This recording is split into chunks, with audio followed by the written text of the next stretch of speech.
দিয়ে একটা সমাজকে টেনে তোলা যায় না। আপনারা দেখেছেন স্বাধীন ভারতের প্রথম রাজ্য, স্বাধীন ভারতের প্রথম রাজ্য কেরালা, কেরালাম এখন যার নাম হয়েছে, এই কেরালাম রাজ্য বা কেরালা রাজ্য প্রথম ঘোষণা দিল চরম দরিদ্র সীমার নিচে থাকা প্রত্যেকটা, আর সরি চরম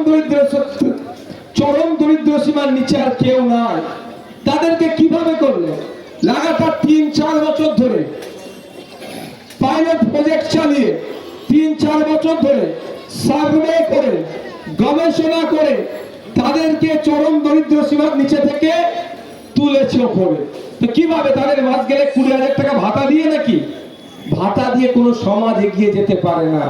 কেবল সরকার খোঁজ নিয়ে দেখুন, শিক্ষা, স্বাস্থ্য, কর্মসংস্থানের পরিবেশ তৈরি করে দিয়েছে। বিনামূল্যে শিক্ষা পাচ্ছে তারা, বিনামূল্যে তারা স্বাস্থ্য পরিষেবা পাচ্ছে এবং তাদের হাতে একটা কাজ ধরিয়ে দিয়েছে। ফলে তারা চরম দরিদ্র সীমার নিচে থেকে উপরে উঠতে পেরেছে। তাই আমরা